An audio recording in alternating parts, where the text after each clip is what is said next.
You're listening to PetLifeRadio.com.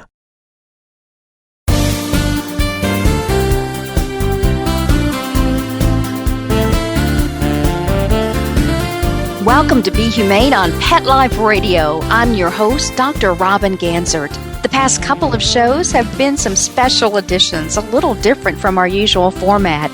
We interviewed some amazing kids about their thoughts on Be Kind to Animals Week. And last week we had a medley of interviews following our congressional briefing on the Canines and Childhood Cancer Study. At that briefing, we showed a short video on the impact of the Canines and Childhood Cancer Study. And I encourage all of our listeners to tune in and watch it. You can find it by going to YouTube and searching for Canines and Childhood Cancer. It's the first results of this study, and I guarantee it'll be hard to hold back tears. You know, that study and that briefing was just the week of Mother's Day, and I think about all of those mothers who really have had their lives changed when they've heard the worst news ever from a doctor, when the doctor said your child has cancer. And in that video, you'll be meeting young Adrian, a cancer patient, and you hear from him and his mom, and they talk about their incredible interactions with therapy dogs.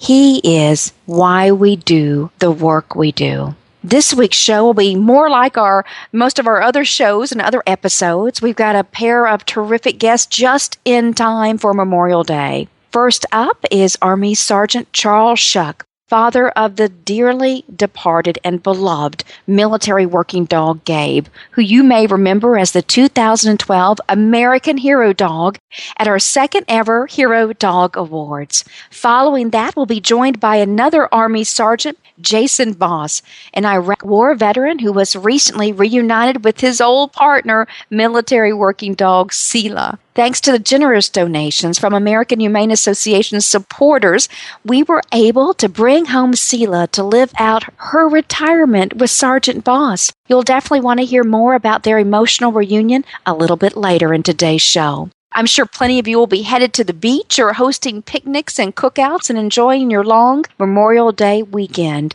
But we need to take a time to reflect on all the brave men and women who are served our country, many of them bravely giving their lives to defend our freedoms. American Humane Association has a long and storied track record of working with the nation's military because we truly value, appreciate, and honor all the work they've done, all of their valiant efforts they've done for our freedom. Of course, I've said this before, but as you know, our Red Star team got its start by traveling to Europe to treat the horses that were used on the battlefields. You've seen the movie War Horse. You know that even in the 20th century, horses played a vital part in the war, and we were there. American Humane Association was there to make sure they received proper veterinary care. The Red Star team also traveled to Hawaii following Pearl Harbor, bringing therapy dogs to help comfort the reeling community after the bombings. And in the modern era, we have a number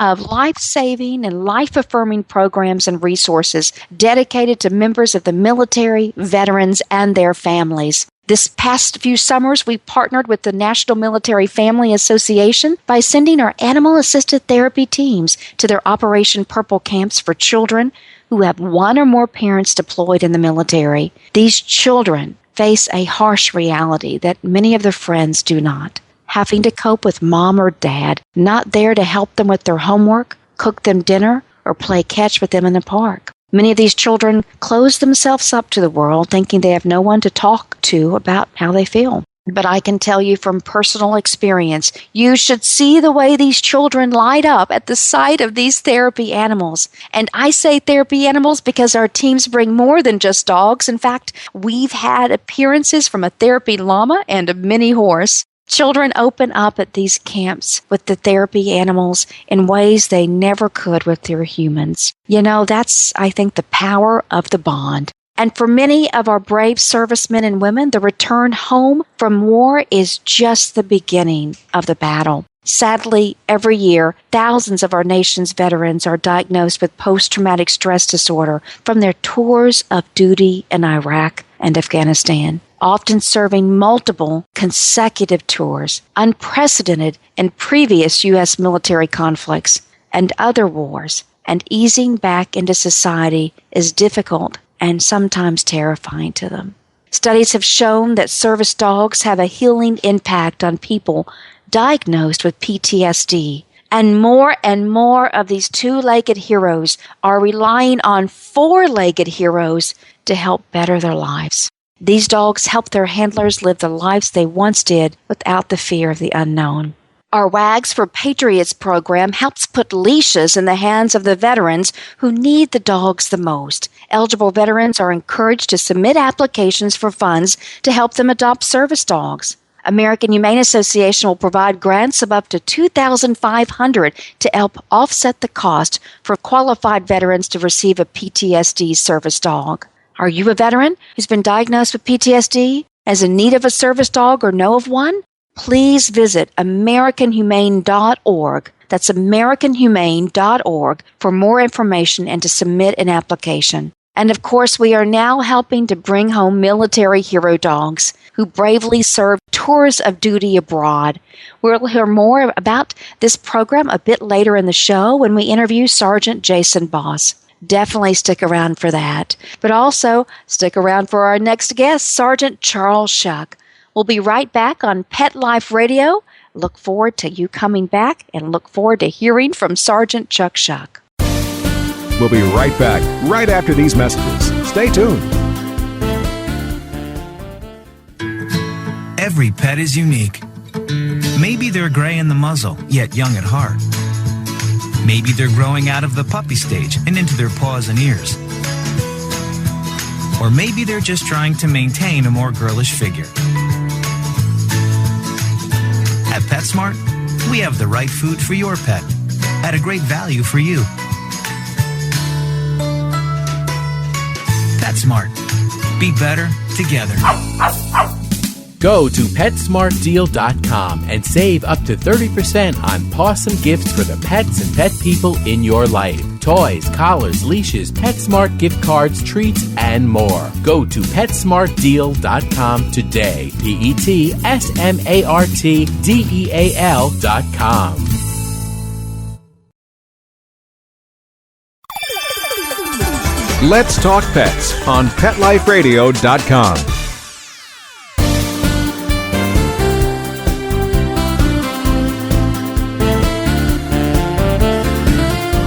All right, welcome back. In honor of Memorial Day weekend, coming up in just a few days, we're talking to a couple of members of our military. And since this is Pet Life Radio, you know we're talking military dogs too. Our first guest today has been a friend to American Humane Association for a few years now. We first got to know him when his former partner, Military Working Dog Gabe, took home the honor as the Military Dog category winner at the 2012 American Humane Association Hero Dog Awards. And not only did Gabe win that special honor, indeed he took home top honors that year. He was named the 2012 Hero Dog of the Year. But tragically, Gabe passed away last year, but his legacy still lives on. I'm now joined by Sergeant Charles Shuck, who was one time Gabe's partner in Iraq and later his pet parent after Gabe retired from service. Welcome to the show, Sergeant Shuck. We're so glad to have you here. Thank you, Dr. Ganser. I appreciate that. Oh, well, we're thrilled to have you here. We have known and loved you and Gabe for several years now and just so proud of your service. And I know you're still in service to our country. Where are you at today? I am now stationed at Fort Leonard Wood, Missouri in the 92nd Phoenix Battalion. That's wonderful. Well, thank you so much on behalf of all of our listeners and all of us at American Humane Association. Thank you for your service to this country. And we're, again, so proud to have you in the association family. You know, Chuck, this weekend is Memorial Day, and while most people will be honoring our fallen two-legged veterans, it's just important to remember that we have plenty of four-legged veterans as well. It is. You know, there's hundreds and hundreds of dog teams right now still fighting the war on terror via Afghanistan or just probably 50 other countries throughout the world. So, yes, as we remember those that sacrificed for this country in years past, in wars past, there has been about 50 to 60 dogs that have just in probably the past 20 years have died for this country also. It's amazing. It's amazing. You know, you and I refer to these hero dogs as veterans. You know, we all know most military dogs are still technically classified as equipment. Isn't that right? They are. They are classified as equipment, but I would bring to the attention that the dogs they get, just like Gabe, they get world-class treatment from our military. They may be deemed equipment, but, you know, the other soldiers, the Marines, the Air Force, airmen, the dogs are loved. They're taken care of to the best of, you know, the government's ability. So we were always happy as a team, and Gabe never had any issues. Chuck, you know, Gabe did so much to protect you and your fellow soldiers in Iraq from harm. I understand he was the most successful detection dog in Iraq between 2006 and 2007, where we saw so much in terms of incidences. You know, he has a very special story, doesn't he? Gabe does, and, you know, we always said, you know, we used to always tell people, you know, it really wasn't about the stuff that Gabe and I found, you know, because there was hundreds of other dog teams with us. And, you know, if we can find one thing to take it off the road to save a soldier, then, you know, we've done our job. And we gave 100% each and every day for them 366 days that we were there. So we were really no special than the other dog teams to our left and to our right. We all had a mission to do. So I'm equally proud of Gabe and the hundreds of other dogs that were there serving, because we're one team in one fight. I think that's beautiful. You know, I know Gabe's backstory, and that is that he was rescued from a shelter. And I also know he had a little trouble in the very beginning at failing at Military Working Dog School at Lackland Air Force Base. I love the story about Gabe. Can you share that with our listeners? He sure did. He was rescued from a pound in Houston, and I found that out later in our time. But I got to talk to people that actually rescued him, and then somehow he snuck his way into the Army. And when I met him in 2006, I fell in love with him right from the start, because he's, of course, a lab. And I was, at that point, not a dog person, but, you know, now I can't live without a dog. And Gabe, he started not behaving towards the end of our eval. After about 5 months into our training, he took a turn, and he decided he was going to be a lab and just chase butterflies and everything else and not want to find the bomb. So I ended up taking Gabe and my other dog, German Shepherd, to the final evaluation. And luckily, everything worked out in the end, because my German Shepherd ended up being afraid of the dark, and Gabe was a rock star. And 17 days after Gabe and I graduated from school, we were on a plane to Iraq. Wow. Wow. But I love that Gabe wanted to chase butterflies and not really behave there for a little bit. And I wanted to pay attention. But then he performed so well at evaluations, and so much so that 17 days later, you're on a plane together to Iraq. And this was really at the high point in terms of incidences during the war, wasn't it, with Iraq? 2006? It was. We were in a very busy area where the bad guys wanted to kill U.S. soldiers. And, you know, luckily Gabe and I got to go on, you know, them 210 missions with them guys. And, you know, I'm not going to say we were perfect, because no dog out there is perfect, but no soldiers were ever killed or harmed on any mission that Gabe was on. And like I said, he had his 26 finds, with the biggest one being 36 mortar rounds in the Tigris River in Iraq. Wow. Wow. That's significant. He's saved thousands and thousands of lives. I just think that's amazing, and saving your life as well. You know, when we talk about these dogs saving lives, we don't know how many lives per se they save, but just even saving lives with just being back on the FOB, the forward operating base, with just being able to be a dog to the soldiers, because they're away from home, they're away from their families. And, you know, these dogs tie into the other programs with the therapy dogs and the service dogs. And, you know, all these dogs have such a special purpose. And that's why Gabe, to me, was so special, because, and that's my mission now, is all these dogs that are in shelters, that's where Gabe was at, and he could have been put down, but, you know, he was given a second chance. And there's so many other dogs out there that, if given a second chance, can become a quote, a hero dog, just like Gabe and the other dogs throughout the Hero Dog Awards. You know, that's so, so true. And Gabe goes on to save the lives of Americans serving in a theater of war. And just to think about months earlier, a year earlier, he was in a Houston shelter. I think that's one of those second life stories, second chance stories, that you don't even get that in the movies, right? This is so real and true life, and it's just, it's better than what you see in the movies today. It's amazing. You know, Gabe served so much more than just the explosives detection dog, which was an amazing, amazing amount of work that he did and life saved. But I know, and I've seen you both in action, he was also a therapy dog. I know for your compatriots over there and back home with you too. Yes, on our spare time, even when we were in Iraq, in our spare time, we'd visit soldiers. We'd go to the Wounded Soldiers Hospital. But even back here in the United States, when we had any free time, we'd go visit libraries for children's reading programs in South Carolina. We'd go visit elementary schools just to talk to kids because, our old motto used to be, teaching the kids about working hard, staying in school, and respecting each other because, in the end, that's what it comes down to. So very, very true. For all that Gabe's done, he was certainly so deserving of the title, not only of Military Hero Dog, but also American Hero Dog. Let's go back to 2012 when you were on the stage at the Hero Dog Awards. Chuck, what was it like to hear his name called as the overall winner? My heart went up in my throat and I couldn't think. And I was just so proud because, looking across the other 7 nominations, every dog, and I said it on that stage that night, every dog deserved that title. And, Gabe got the votes and all that kind of stuff, but we share that American Hero Dog title with every single dog that was in the competition. And not even the ones that won the categories, but the hundreds of dogs that entered into that first round that per se didn't win the title. But we share that with all them dogs because no dog is better than the other. But just to stand on that stage and look out at that crowd and them standing for Gabe and to look down in that first row and see the fabulous Miss Betty White standing up for Gabe is just something that I will never forget to the day I die. That's beautiful. That's beautiful.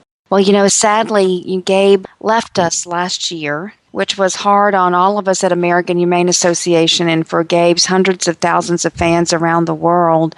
I know that was deeply challenging for you, Chuck, and I just want to see a year later how you doing. I'm doing good. I still have definitely have my moments and my times that I still, of course, cry for my battle buddy. But I do have a room in my house that is dedicated from the Gabe fans because everything that they've sent to that room is in there. And in there sits his American Hero Dog trophy and all the other stuff from his fans and the American Humane Association. And, I run now his page on Facebook, Gabe to the Rescue. And that sole purpose of that page is to save shelter dogs all across the United States.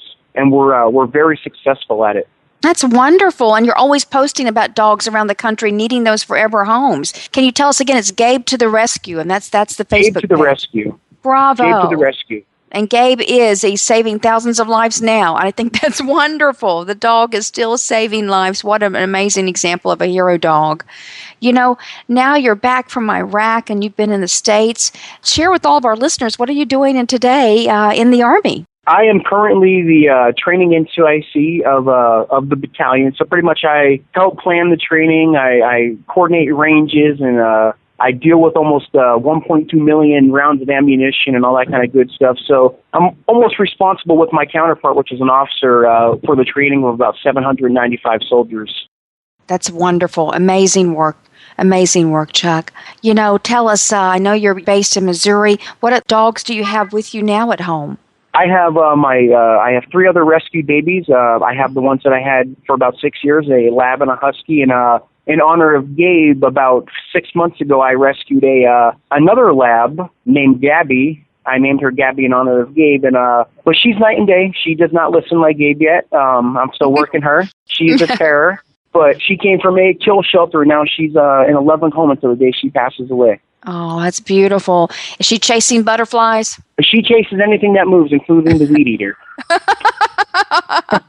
Oh, Gabby, that's great. I love Gabby. That's wonderful. Well, we'll all miss Gabe, Chuck. We will, and we miss him terribly today, but his legacy and his unyielding love will always be remembered, and it'll be a tribute to all of the shelter dogs out there who need those second chance forever homes. It's also a great tribute to the fine work, the valiant efforts of military hero dogs that are in 50 countries, as you say, and working in this country every single day, saving lives and representing our country again with such courage and valor. So thank you for sharing with all of America Gabe's story and of your passion to make the world better by helping through Gabe's story save even more lives, getting those dogs and cats in forever homes. Yes, ma'am. Thank you. Well, Chuck, do you have anything else to add? I do. I just want to take the time, to personally thank you, Robin, and the American Humane Association, the Hero Dog Awards, because Gabe and I would not be on this platform today if it wasn't for you guys. So I ask all the listeners to please support the American Humane Association. If you look on the news, you see the Red Star team deploying to different states, Arkansas, Louisiana, just to help people and animals in need. So if you have that extra $5 or $10, please get onto the American Humane Association website and donate what you can, or even just go to their Facebook page and share, because every animal saved is, another miracle or another hero dog just waiting. Oh, thank you so much, Chuck, for that very special message for our listeners. Well, Sergeant Shuck, thanks so much for joining us today. I hope you have a wonderful Memorial Day weekend, especially with that Gabby. Make sure that she's safe and all. And I know all of our listeners out there are grateful to you and Gabe for your service. And we're nearing the final days of voting in the first round of this year's Hero Dog Awards. Log on to herodogawards.org to cast your vote in each of our 8 categories every day, including military dogs. We'll be right back with an emotional tale of love and reunion. This is Be Humane with Dr. Robin Ganzert. Sit. Stay. We'll be right back after a short pause. Well, 4 to be exact. I'm not much of a reader, but I do wish I were more well-read. There are so many great books coming out. I wish I could find a way to keep up. Audible.com makes it easy to stay well informed and catch up on your reading simply by listening. Audiobooks from Audible turn downtime into uptime. You'll be more productive and become well read. Now I'm able to catch up on all the great books I've been wanting to read. With Audible, I feel smarter. Pet Life Radio listeners, try Audible.com now and get your first 30 days of Audible Listener Gold membership plan free. And get a free audiobook. Choose from over 100,000 titles. To get this great deal, go to audibledeals.com. That's audibledeals.com.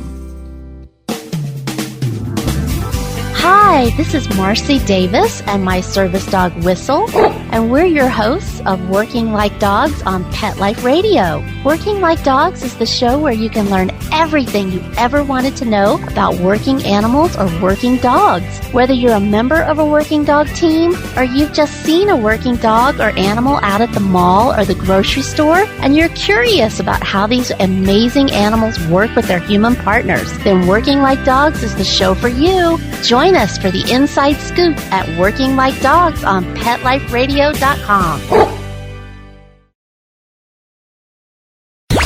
Let's talk pets. Let's talk pets On Pet Life Radio. Pet Life Radio. PetLifeRadio.com.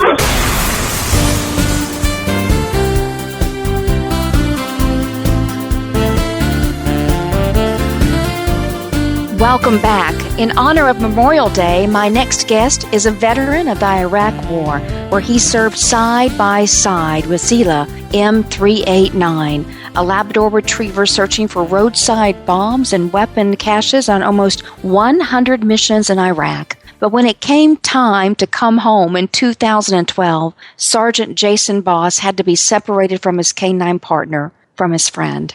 Recently, in collaboration with a wonderful nonprofit organization, Mission Canine Rescue, we helped to finance Cila's recent trip home to Chicago, where she could finally live out her forever loving home in a retirement with Sergeant Boss. And now we're here to talk about the reunion and their lives together. I'm so pleased and honored to welcome Sergeant Jason Boss to the program. How are you today? I'm very good. Thank you for asking. I'm really happy that you guys have been able to help me out so much and helping get Cila back. She means the world to me, and I honestly didn't think I was going to see her again, so it's kind of emotional for me as well, but just very, very happy to have her back here with me. Well, I just want to start out today by thanking both you and Cila for your service. I mean, you've both bravely defended our country and your fellow soldiers. So let's start at the very top. What were you thinking when you were waiting for this incredible friend, your colleague on the battlefield? What were you thinking to see when you were waiting for Cila to get off that plane? Well, at that point, it was about a year and a half since we've seen each other, and I was really just hoping that she would remember me. We spent a total of 4.5 years together, and I just really didn't know if she would remember me, and I was really nervous. And if you saw the video, as they had me standing around the corner, so I couldn't see when she was coming through the doors, and random people keep coming in, and I started getting really nervous and anxious. And once she finally came around, I could hear the photographer start taking pictures, and so I knew she was finally coming through the door, and so I just called out her name, and she started pulling right to me and then jumping all over my head and just really excited to see me. And so at that point, I knew she remembered me, and my heart just felt great that we got to have that reunion. Most people, previous handlers don't get the same opportunity to be able to adopt their dog after retirement. And so I just felt really blessed and lucky to have that opportunity. I think for those of you listening out there, there is an amazing video from the Chicago Tribune of that very moment linked on the American Humane Association Facebook page. And I encourage you to go and click on that, and you will see what we all witnessed as Jason and Cila were reunited. I remember her rolling over for her belly rub, Jason. How about that? She loves the belly rubs. It's really funny. I think of Cila more as a person or a child than I do like a dog or a pet. She means a lot to me. And we've had a great relationship, and we're continuing that relationship now. But I know what she likes and what she doesn't like, and I know she loves her belly rubs and just loves attention altogether. Oh, well, she certainly recognized you, too, and I think it's so interesting that here you were concerned, would she recognize me? And it is very obvious to everyone who watched that heartwarming video. And by the way, there won't be a dry eye left when you watch that video, friends, of seeing this incredible dog being reunited with Sergeant Boss. Can you go back in time and share with us, how did you first meet Cila? As a military police officer, a secondary job is being a canine officer, so working with dogs for explosive detection and narcotic detection. In 2008, I went to canine school in San Antonio, Texas, Lackland Air Force Base, and at that school, I was assigned a few dogs initially because they try to pair up a person with a dog based on how well you get along, how well they listen, how well you work together. And eventually I was paired with Cila. Cila was a very smart dog, but she is very stubborn at times and didn't really want to listen to any other handlers. And I was given an opportunity, and we clicked right off the bat. And ever since then, we've been together. Wow. Can you share with us, Toon, about why you think dogs are so important to our nation's military? Dogs are just awesome. They're great at smelling, they're great at sensing things, and they're great for protecting our soldiers, whether it's finding these explosives or finding these IEDs or knowing that danger is near. Whether you're doing a mission at night, they can hear really well, and they can sense if people are trying to, come up on you. Overall, just a great protection animal. I couldn't ask for anything better in the military than to have this dog. Wow. Can you talk about some of the training that you two had to go through to be prepared to search for weapons and things along those lines that you had to do on your missions together? Yeah, it was an extensive training session. Again, that was in San Antonio, Texas. It was a total time of 4.5 months, which also included a 2-week training exercise in Yuma, Arizona. And the reason why we go there is because of the climate and then the surroundings. There's a lot of desert mountains, and so that prepared us to go to the Middle East. And so the total time was very extensive, but I think it prepared us very well. And within 2 months of finishing that school, we were on our way to Iraq. So I really appreciated having both the Texas training and the Yuma, Arizona training to get us prepared to be able to work in a wartime environment. A wartime environment that also is very, very different than many of our American hometown communities, with the weather, the climate, the desert feel that had to be incredibly challenging. Jason, can you share with us what was a typical mission like for the two of you and Cila? A typical mission would consist of searching cities, searching homes, searching fields, searching tunnels, and you name it, we've searched it. Pretty much trying to keep the area safe. We would search roadways prior to a convoy or a patrol of soldiers. And because the dog is so smart and able to sense things and smell things, she would keep us safe as we move forward. So when we're going on untraveled roads on these small little trails that have not been searched before, she was key in making sure that there was nothing dangerous there to, keep us all safe and to ensure that we were able to come home in one piece.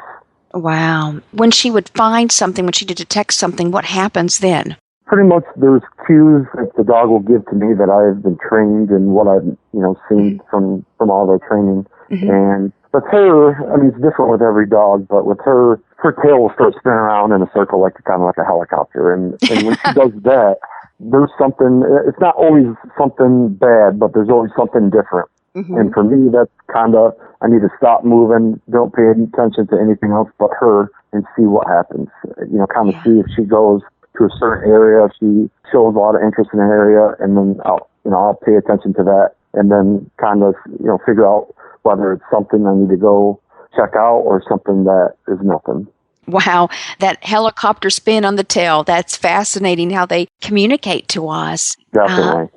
I understand there came a day when the two of you had to part ways. I understand you had an accident. You hurt your back a few years ago and were sent home from the theater of war. What happened to Cila at that time, and how was it to part from her? It was extremely difficult. I pretty much injured my back on active duty, doing some training, and because of that injury, I was not able to stay in the military any longer. And because Cila is still pretty young, the military was not ready to let her retire out yet, which I completely understood, but my heart was broken because of it. Mm-hmm. And at least I knew that I was leaving, but she had no idea where I was going. One day I was there, and then I'm gone, and she didn't see me again. So, it was extremely difficult. I was pretty much, heartbroken, depressed for about a year and a half. And I really didn't think I'd see her this early. She's turning 7 Saturday, and a typical working dog will work to the age of 10 to 12, depending on their health. And this is based on what I've seen with other dogs. And for her to be released about 7 years old was pretty surprising to me. And she's still in good health. I assume that she probably didn't really want to listen to the new handler. And that's probably based on the amount of time that her and I have spent together. 4.5 years for a dog was only 5.5 at that time when I got out. She pretty much only knew me, only wanted to be with me. And so I understand that. And it just makes me feel good that, she just wanted to be with me and no one else. And I think that's why we got to be reunited. I love that. So she just wasn't going to work for anybody else. Exactly. She wanted Sergeant Boss back, and she couldn't understand why you couldn't be back there with her. I just think that's remarkable, and it's so poignant.